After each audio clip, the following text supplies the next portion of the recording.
New York city में एक नया चेहरा उभर रहा है और सबकी नजरें इस पर जमी हुई हैं। ये कोई आम सियासतदान नहीं, ये है ज़ोरान मामदानी, न्यूयॉर्क के नौजवान, पहले मुस्लिम और पहले जनूबी एशियाई निजात मेयर।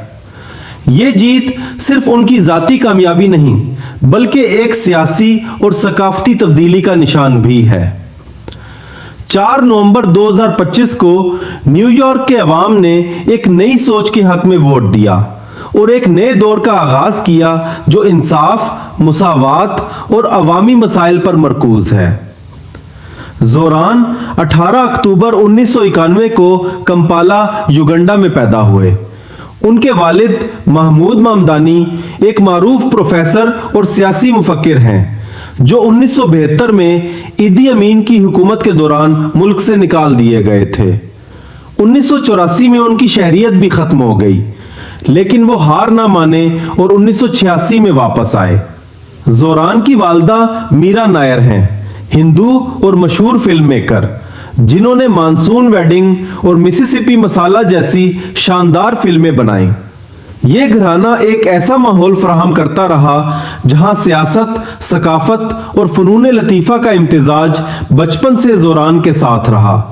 7 साल की उम्र में ज़ोरान का खानदान न्यूयॉर्क मुंतकिल हुआ। Bronx high school of science से तालीम हासिल की और बुडाइन कॉलेज मेन से अफ्रीकाना स्टडीज में डिग्री ली। यही वो वक्त था जब ज़ोरान ने समाजी मसाइल, इंसानी हुकूक और सियासत में दिलचस्पी पैदा की। इस दौरान वो हिप हॉप म्यूजिक भी बनाते थे। नाम था मिस्टर कार्डमम, जिसमें वालदा के फन का असर और शहर की हकीकतें दोनों झलकती थीं। ज़ोरान ने न्यूयॉर्क में हाउसिंग काउंसलर के तौर पर काम किया, जहां उन्होंने आम लोगों के मसाइल को करीब से देखा। किराया बहुत ज्यादा, स्कूल बसें महंगी, रोजमर्रा का राशन मुश्किल से मिलता। 2020 में उन्होंने न्यूयॉर्क सिटी असेंबली में कदम रखा और 2025 में मेयर के ओहदे के लिए जीते। ये जीत एक आम जीत नहीं बल्कि अवाम की हकीकी मुश्किलात और नई सोच की कामयाबी थी। ज़ोरान ने वादा किया कि वो किरायों में इजाफा रोकेगा, स्कूल बसें मुफ्त करेगा, राशन की बुनियादी सहूलियात मुहैया करेगा, अमीरों पर ज्यादा टैक्स आयद करेगा। ये अवाम को छूने वाली बातें थीं और यही फर्क बन गया। ज़ोरान मामदानी की जीत न सिर्फ न्यूयॉर्क के लिए बल्कि मुसलमानों के लिए एक बड़ी अलामत है। न्यूयॉर्क में सबसे बड़ी मुस्लिम आबादी के वोट ने ज़ोरान को जितवाया। ये 9/19 के बाद अमेरिका में बढ़ते इस्लामोफोबिया के खिलाफ एक नई उम्मीद भी है।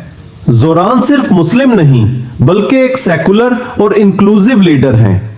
उनकी मां हिंदू, बीवी ईसाई और वो खुद एक नौजवान, जदीद और तालीम याफ्ता सियासतदान हैं। उनका पैगाम वाज़ेह है, हर शहरी के लिए इंसाफ और बराबर के मौके। ज़ोरान की बीवी रामा दवाजी एक सीरियाई आर्टिस्ट हैं जिनके काम की नुमाइश द वाशिंगटन पोस्ट और द न्यूयॉर्कर में हुई। उन्होंने ज़ोरान की मुहिम के डाउनवर्ड वॉल्यूनेट्स के लिए बिरयानी और चिकन भी पकाई। रामा और ज़ोरान की मुलाकात हिंज ऐप पर हुई और उनकी सिविल वेडिंग न्यूयॉर्क में हुई। यह दिखाता है कि ज़ोरान की जिंदगी सियासत से आगे भी एक दिलचस्प और मोहब्बत भरी दास्तान रखती है। ज़ोरान के बारे में भारत में सवाल उठते हैं, क्या वो एंटी मोदी या एंटी हिंदू हैं? हकीकत यह है कि वो सेकुलर हैं, हर मजहब का एहतराम करते हैं और अपनी राय की बुनियाद इंसाफ और अवामी भलाई पर रखते हैं। उन्होंने नेहरू का जिक्र किया, दिवाली मनाई और भारत के लिए मुस्बत नजरियात रखते हैं। उनकी सियासत अवामी मसाइल पर मरकूज है, ना कि मजहबी या सियासी नजरियात पर।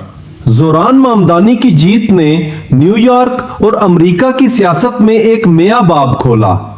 ये जीत सिर्फ एक मेयर की नहीं बल्कि अवाम की ताकत, शनाख्त और नए ख्यालात की है। ये जीत मुसलमानों, साउथ एशियाई कम्युनिटी और सेकुलर सोच रखने वालों के लिए एक हौसला अफजा पैगाम है। ज़ोरान के इक़दामात और वादे ये बताते हैं कि हर शहरी के लिए इंसाफ और बराबर के मौके मुमकिन है।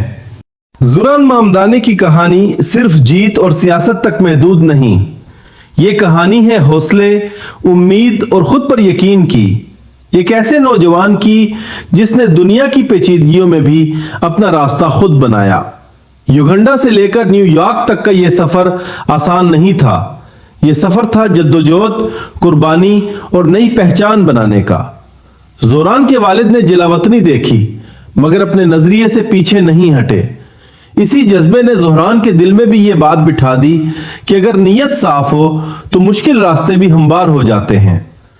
نیو یارک کی بھیڑ بھاڑ، بلند عمارتیں اور مختلف ثقافتوں کے بیچ ایک لڑکا اپنے خواب کے ساتھ بڑھ رہا تھا۔ برونکس کی گلیوں نے اسے یہ سکھایا کہ اصل ترقی صرف عمارتوں میں نہیں بلکہ ان چہروں میں ہے جو محنت کرتے ہیں، جو ہر روز نئے حوصلے کے ساتھ جیتے ہیں۔ اسی لیے جب وہ سیاست میں آیا تو اس نے طاقت نہیں، خدمت کا راستہ چنا۔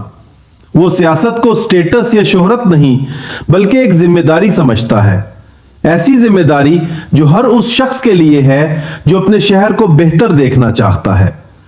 زوران نے ہمیشہ کہا کہ مجھے بڑے وعدے نہیں کرنے، مجھے وہ کام کرنے ہیں جو لوگوں کی زندگی بدل دیں۔ کرایوں میں کمی، مفت اسکول بسیں اور عام آدمی کے لیے بندیادی سہولتیں، یہ وہ وعدے نہیں بلکہ خواب تھے جو اس نے اپنی آنکھوں سے دیکھے اور پورے کرنے کے لیے نکلا۔ ان کی سیاست کا سب سے خوبصورت پہلو یہ ہے کہ وہ صرف باتیں نہیں کرتے، وہ سنتے بھی ہیں۔ وہ ہر شہری کو اپنی کہانی کا حصہ بناتے ہیں۔ یہی وجہ ہے کہ ان کے جلسوں میں لوگ صرف نعرے نہیں لگاتے بلکہ اپنی امیدیں لے کر آتے ہیں۔ اور پھر ان کی ذاتی زندگی۔ راما دواجی ایک سیریائی آرٹسٹ جن کی مسکراہٹ، ان کے خوابوں اور ان کے فن نے زوران کی زندگی کو اور مکمل کر دیا۔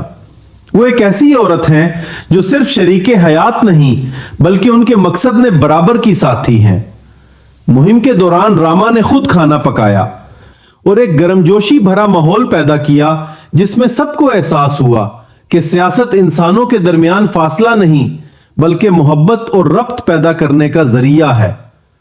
زوران کی زندگی ہمیں یہ سکھاتی ہے کہ سیاست دلوں کو جوڑنے کا فن ہے، نہ کہ انہیں توڑنے کا۔ انہوں نے ہمیں یاد دلایا کہ محبت مذہب سے بڑی ہے اور انسانیت ہر سرحد سے آگے۔ جب کوئی شخص اپنی ماں کی طرح ہندو، باپ کی طرح مسلمان اور بیوی کی طرح عیسائی محبت رکھتا ہو تو وہ خود ایک زندہ مثال بن جاتا ہے کہ دنیا کو تقسیم نہیں، متحد کیا جا سکتا ہے۔ ان کی جیت صرف مسلمانوں یا ساؤتھ ایشیائی کمیونٹی کی جیت نہیں بلکہ ہر اس نوجوان کی جیت ہے جو خواب دیکھنے کی ہمت رکھتا ہے۔ یہ جیت ان لوگوں کے لیے ہے جو سمجھتے ہیں کہ ان کی آواز چھوٹی ہے۔ زہران نے دکھایا کہ کوئی آواز چھوٹی نہیں ہوتی، بس سچی ہونی چاہیے۔ اور شاید یہی ان کی کامیابی کا راز ہے، سچائی، ہمدردی اور عزم۔ ان کی پوری زندگی ہمیں یہ پیغام دیتی ہے کہ سیاست طاقت نہیں، خدمت کا نام ہے۔ یہ کہ اگر آپ لوگوں کے دکھ سن لیں تو ان کے دل بھی جیت سکتے ہیں۔ زوران مامدانی کی کہانی آج کے ہر نوجوان کے لیے ایک سبق ہے کہ دنیا بدلنے کے لیے کسی بڑے عہدے یا طاقت کی ضرورت نہیں، بس نیت صاف، جذبہ سچا اور دل انسانوں کے لیے دھڑکنا چاہیے۔ یہ کہانی ہمیں یاد دلاتی ہے کہ اصل لیڈر وہ نہیں جو اپنے لیے جیتے بلکہ وہ ہے جو دوسروں کے لیے جیتتا ہے۔ اور شاید یہی وجہ ہے کہ آج زوران مامدانی کا نام صرف نیو یارک میں نہیں، دنیا بھر میں امید، تبدیلی اور انصاف کی علامت بن چکا ہے۔ دوستو، آپ کے خیال میں زوران مامدانی کی قیادت نیو یارک میں واقعی تبدیلی لا سکتی ہے؟ کمنٹس میں اپنی رائے ضرور دیں۔